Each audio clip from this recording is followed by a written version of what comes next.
Hello, hello, hello. It is cold again, goes back and forth. And I had to delete the other two videos because I did not approve of them. They were negative, they were angry. I used the F word, which is illegal in my life. And it was primal therapy for me.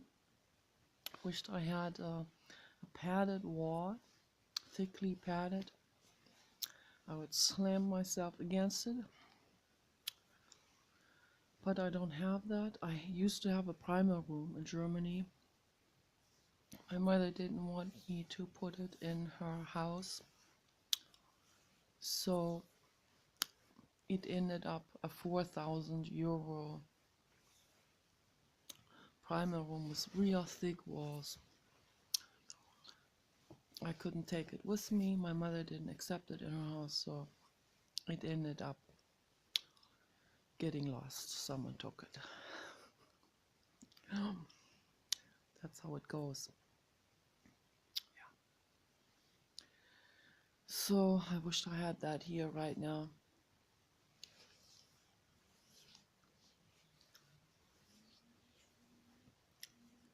I can't count it anymore, the kind of money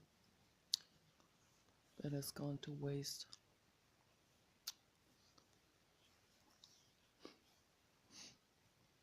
That's very sad. So, but I'm learning from my mistakes.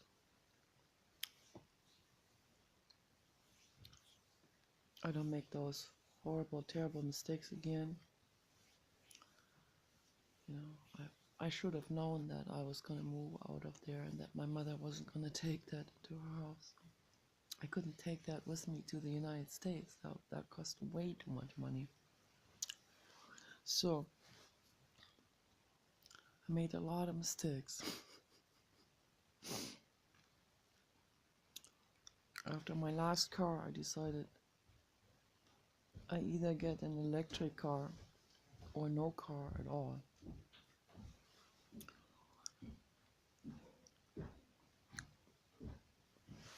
Making a video. Okay. So I want to quickly talk about this perfume, and I want to talk about psychology.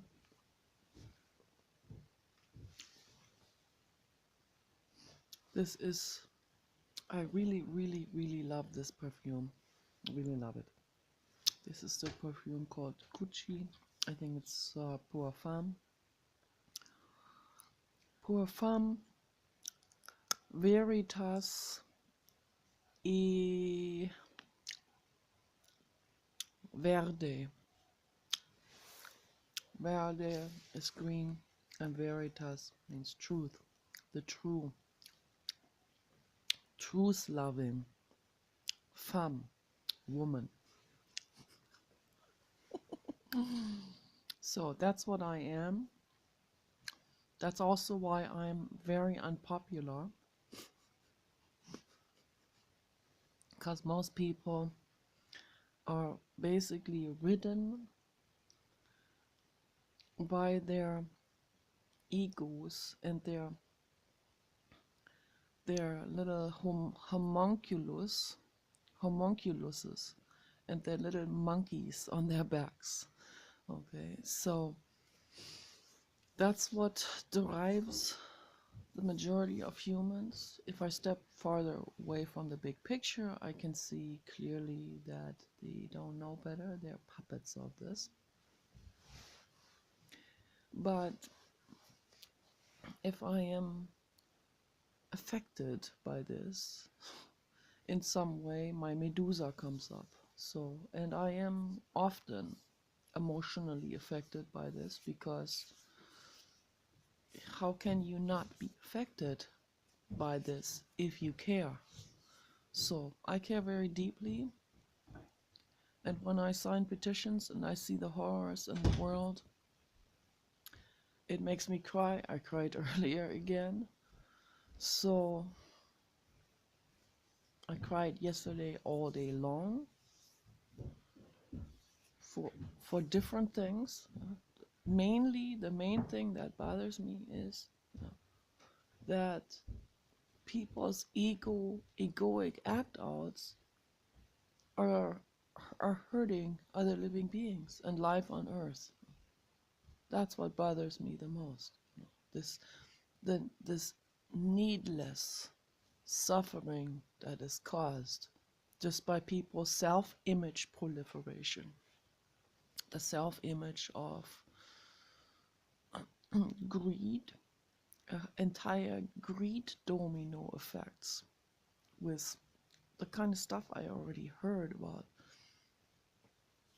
animal testing and universities that are testing on animals indiscriminately, needlessly inflicting pain and suffering, and every one of those things is they give money to, they give grant money to, and I think what it comes back down to is it's some kind of university laundering that's happening there. That's what I see.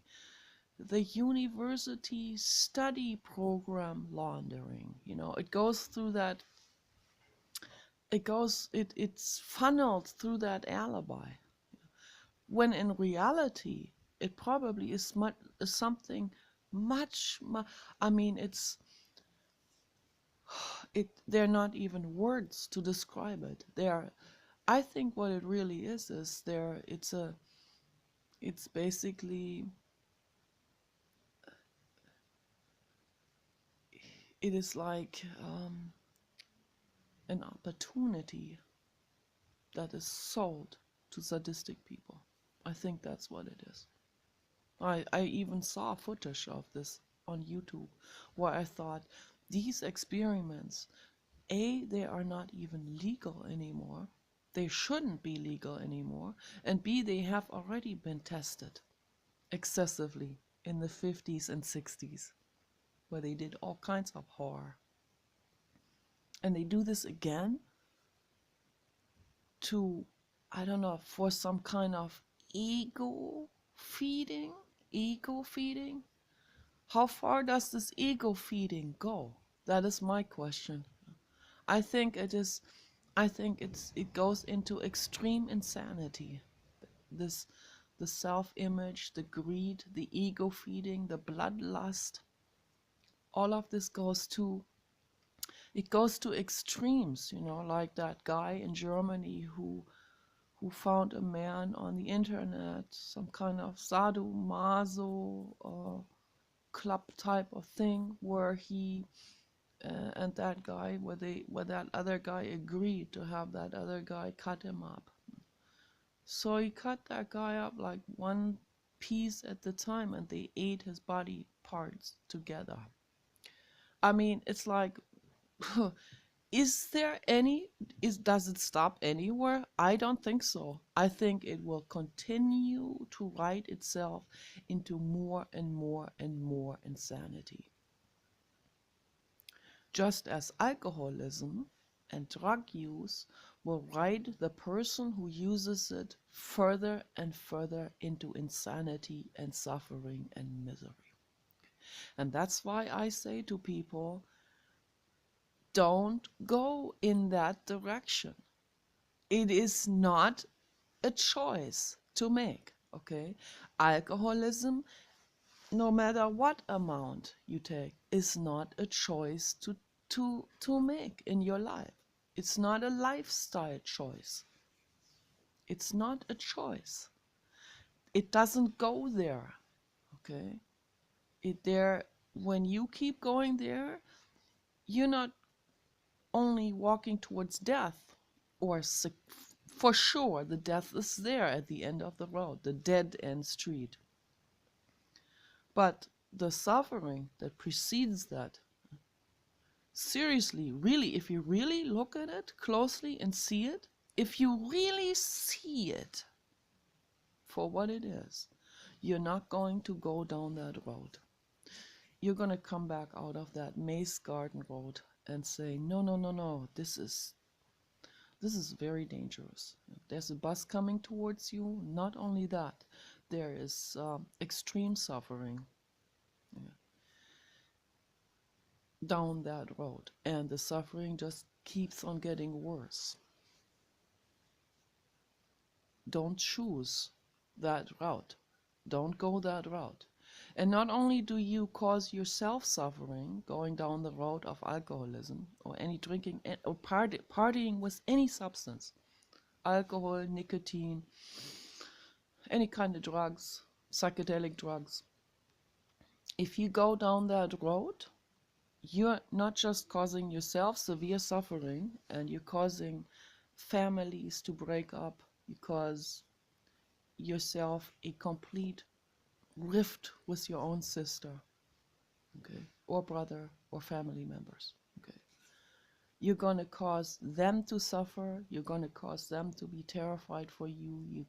You're going to cause them to eventually break off from you in order to save their own lives, their own sanity. You're going to cause so much suffering down that line. I've seen it all.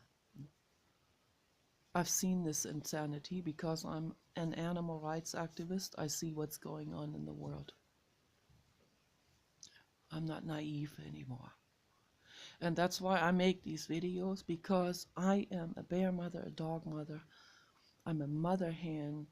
I am infinitely concerned and caring for all beings, you know.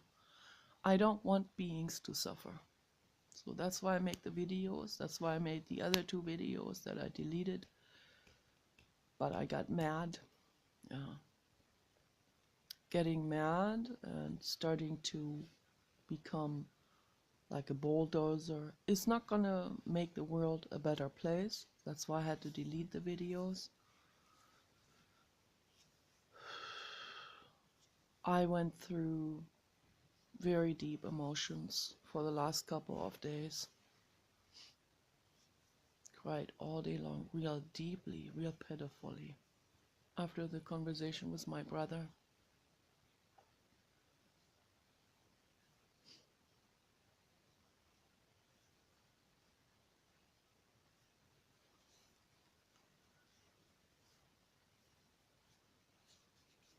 I don't want to lose my brother, you know. I don't want to lose that connection. I don't want to lose my brother to insanity. I don't want to lose my brother to self-image, alcoholism, drugs, brain damage from psychedelic drugs. I don't want to.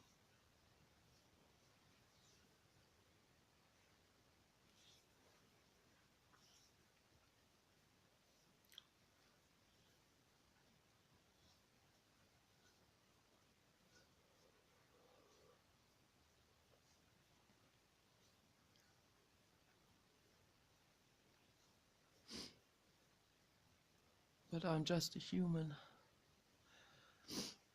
and I need to save myself too. I cannot save someone else. I cannot carry my brother. I cannot carry another person. I can offer healing and love, and I can offer you the truth. If you take the truth, save your life. If you don't take it, you are on your own. Okay? Because I'm just a mortal human. I'm not a god. I'm not immortal. I have a Medusa inside of me that is a monster, that is a mythological monster. It comes up sometimes. It's a goddess, and it comes up sometimes, but it comes up to help me But it's not really a goddess. So the Medusa is not really a goddess. I mean, she has a lot of power that doesn't automatically make her a goddess. So no, the Medusa is an indigo soul. And that appears sometimes in different forms, through the incarnational lifetimes. It's a very fierce soul and fierce character, the soldier of love. But that's where it becomes evident that she's not a god or goddess, because that's a contradiction, a warrior of love.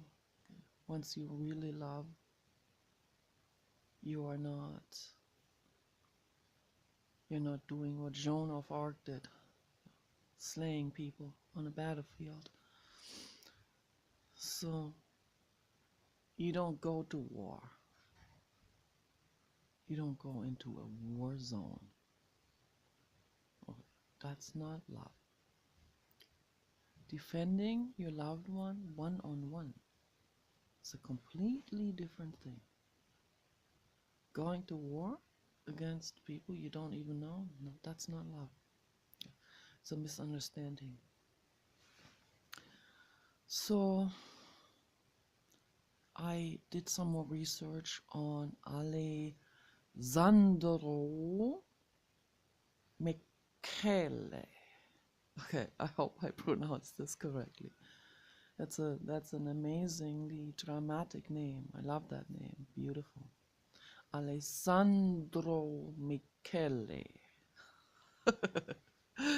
So really cool person. I mean, really exciting, dramatic, flamboyant artist. He looks a lot like Jared Leto. That's why they're friends. They could be brothers. So, yeah, great designer. A new designer, in charge of the design in the house of Gucci. So, yeah, I welcome all of this. But again, as long as they are willing to go fully vegan with the fashion, with the perfume, the cosmetic, accessories, and lifestyle, and words, peaceful words, the peace that comes out of our language. So if they're willing to make this reformation, then I'll be on board energetically. Okay, so that is my message to them. So I don't know when this perfume was made, but I had the feeling it could have been made after Alessandro had been in this legislative position. I don't know if he made this perfume. He's a fashion maker, but they probably hired people. But whoever they hired, they did a good job, because this is pure love. This is very Baroque and very in the style of Alessandro, and I love the video clips, the artistic video clips for Gucci very much. They are very, very, very beautiful, very, very dreamy, very inspiring, very hippie, very ornamental. Very much reminded me very much of the Graveyard Girl Bunny. Her entire her rooms that she has, the collections of antique dolls and stuff, and porcelain and stuff like this. So they're very much on the same page with this. Pretty cool. So this perfume fits right into this. And very, very Baroque, very 1700s, 1600s even, mid 1600s, Elizabethan time, Johann Sebastian Bach,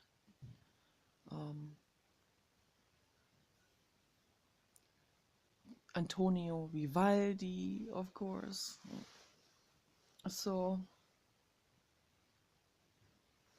that entire, also all the way up to Wolfgang Amadeus Mozart, still would smell really good on Mozart.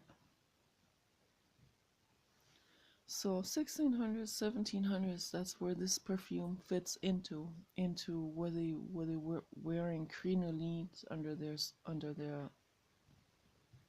long dresses, to make the hips appear wider, as wider and wider and wider. So that's what haute couture does. So it extends things all the way until it collapses again. So with incredible hairdos, kind of like this here, but much, much more elaborate, with hair that stands up 3 feet high, with incredible fairy type of hats that have veils hanging down, that are pointy like horns and stuff like this, and incredible fashion era. These 200 years of, I would say, Renaissance Baroque. So very beautiful music came out of this. My favorite is Johann Sebastian Bach, for sure. There's no one can rival him at all. He is the god of classical music, absolutely. And Glenn Gould was one of his incarnations. He didn't live very long. Very sensitive person, too sensitive for this world. And that's how I feel. That's what I realized earlier again. I left Sandy a comment under one of my videos, and I told her that I feel like I can't handle it at all. That's what it feels at times. It goes in and out, it goes back and forth like this, but that's basically what it always feels. Also, when I feel better, I'm already feeling doom and gloom that I'm gonna go back into this abyss and going back through hell and thinking that I can't handle existence on this planet. But that's why every single person is responsible to make the world a better place. I can't do this for you. I can't carry the world on my hands. Okay? I can only carry this rock on my hands. That's all I can do. And I can make videos. I can sign petitions. We can sign petitions. We can stand up for the animals, for justice, for well-being of all beings. And that's why I petition to you, every one of you. Write a letter to Gucci, the house of Gucci, and all the other fashion houses and universities, and write a plea letter, not to be cruel, to ask them to not be cruel anymore to any living being.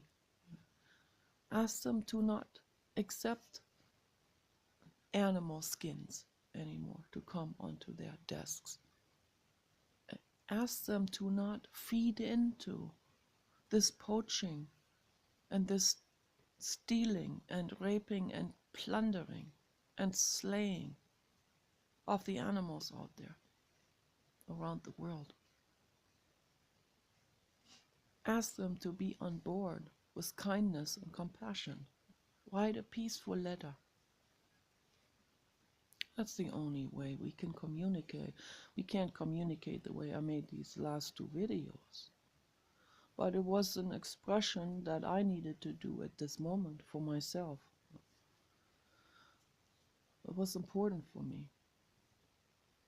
I got a lot of insights through the last 3 days coming out of going through these emotions and not resisting it, not turning the radio on and running away from it, but going through it, sitting with it, and confronting myself with it, looking the issue into the eye. That's the only way we deal with issues. We can't be in resistance. We can't be in denial and say the problem doesn't exist when it does. It's a huge problem. So let's look at the problems and go through the healing stages. Let's take on one issue at the time and go through it and heal the world and free the beings from suffering.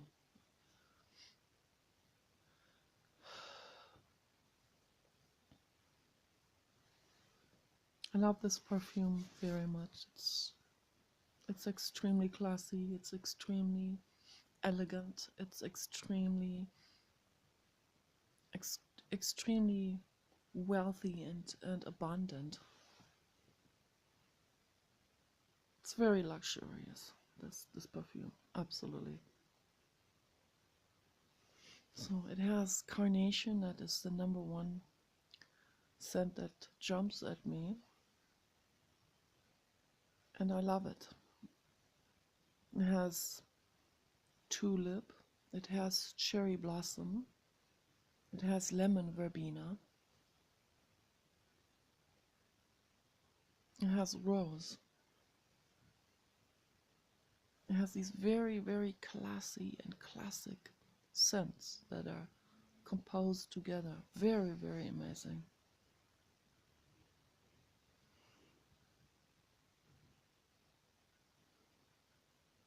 It doesn't have gourmands. I love gourmands, of course. Those are my most favorite ones. But this one is an antique scent. So, and I love this very much. I respect this very much because it reminds me of the Baroque era, and it reminds me of my grandmother, of course.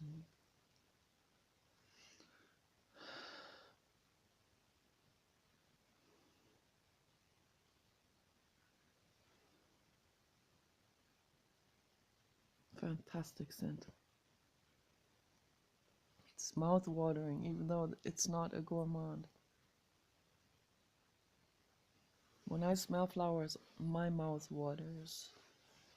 Sometimes I eat rose petals, and my roses are doing very well because the weather had gotten better. The sun was shining for a week or two in between now, and has given my roses sunshine and photogenesis, and the leaves are coming, unfolding and unfolding and unfolding.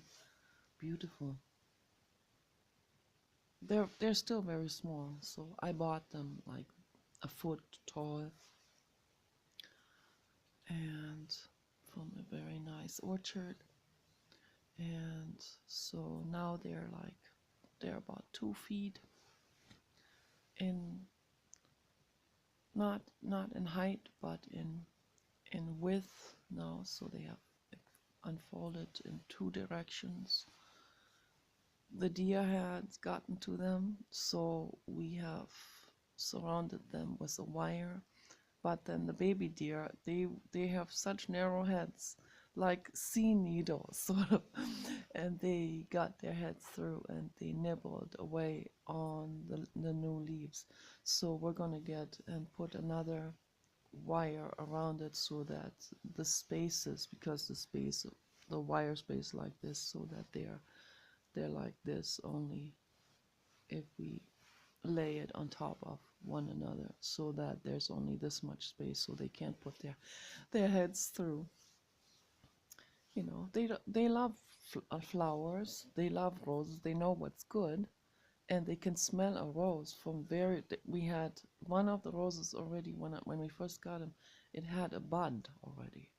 And the deer could smell this from far away, that rosebud. And they came up to me, and I was right there working on that wire cage. And the whole family came up to me, like up to about 10 feet away. And the baby deer, they were looking like this.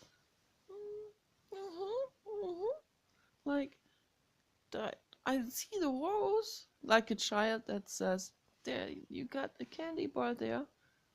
Can I have your candy bar?"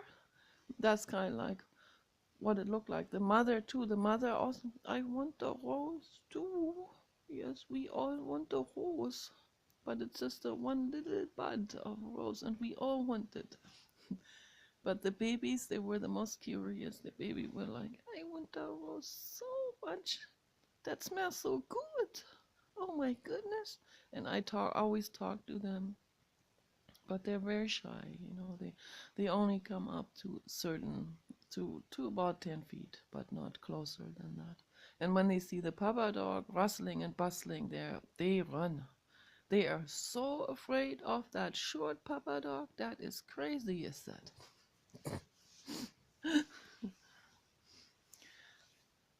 So every day I say to my papa dog, I live for you. You are the meaning of my life. I live for you, and where you go, I go. And always will. Together forever. That is my motto. This work feels very good. Love this perfume. It's very comforting in rough times. It's much better than a psychiatric drug. Much, much better.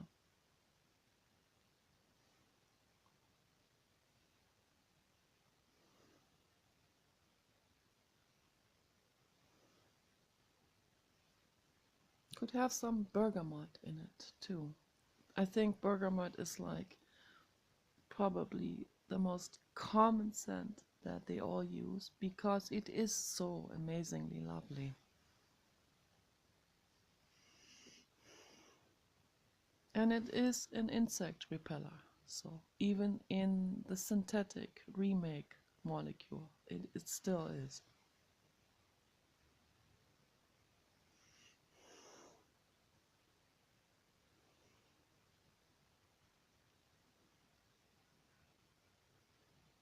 And there are probably many other blossoms and flowers in it, but I wouldn't know all of them. I'm not a perfumer.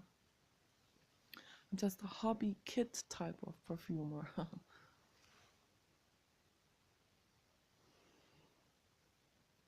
But as I learn because I'm interested in this. I learn and I explore with it, and I'm having fun with it. That's what matters.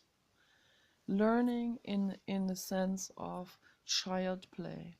That's how we learn the best, and that's how we really lean into it, relax into it, and that's how we also focus the best on something. That's how I got to learn English better, because we had the theme was primal therapy and healing.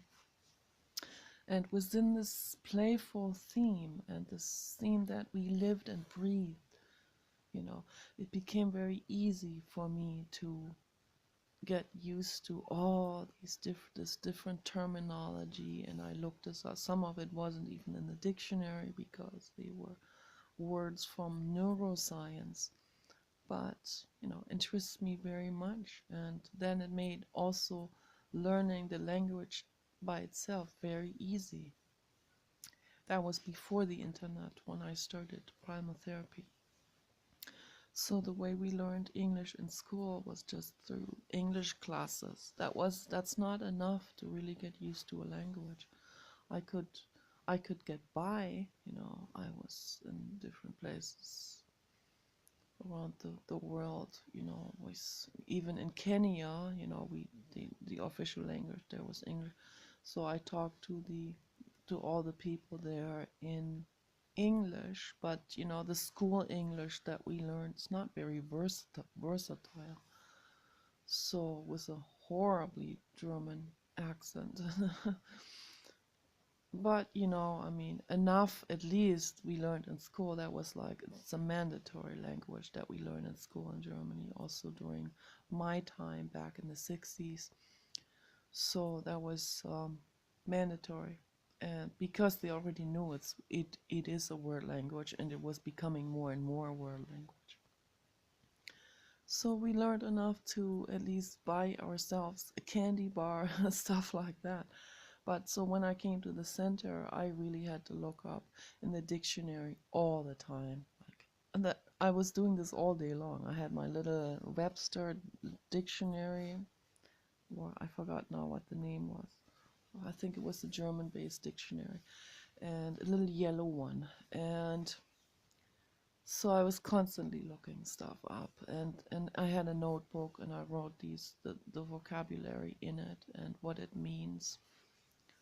And it's not only one-on-one translation, and sometimes it has different words that describe that, or sometimes you have to circumscribe it in a whole sentence or two sentences. So yeah, a live language. It's not that easy to translate one-on-one. And then I got better and better at it. I went to college, I learned, and then I finally got to the point where I was able to translate things for other people also, and they liked it. And then I started to translate whole books. So now I'm at the third of translating the Zarathustra, and I'm at the third of translating Annelise's book about my child play therapy. And I want to continue this. I had to quit because it was difficult for me psychologically to remember all of these things. But it is important. It's important to remember things and to make peace with it. And when emotions come up, then we know there is a problem that hasn't been dealt with yet, and we can meditate on it, and we can work our way through it, you know, by becoming very consciously aware about it and not running away from it, and really asking oneself, what is it? For example, the two videos that I made. After I made the videos, and after I reviewed them a few times, I realized that's unacceptable. First of all, the anger coming out for myself, expressing that anger, and maybe, in a setting of therapy, it is fully appropriate, but not as a petition to the world. Then it's not appropriate. I can't be angry at the world. I'll just chase them more into their own act outs, because their act outs are there to comfort themselves with. So, but they don't realize that they're hurting others with their act outs. Dumping on others is also an act out. So I don't want to fall into this. So I ask myself, how much, you have to do an inventory when you go into meditation, and you have to look at it for what it really is, and you have to ask the question, how much of percentage of that what I just did there is coming from my activism, and how much is coming from my hurt, my childhood, my ego, trying to fix things with the anger and stuff like this, or with whatever people do, in their act outs. You have to become very, anger is the most honest act out expression in this. It is also one of the stages that many people need to go through in order to get to the tears. You can't skip steps. So sometimes going through the anger is the very first step to take. But go through the anger without hurting anyone else. Do this within yourself. That's the inwardness process. So,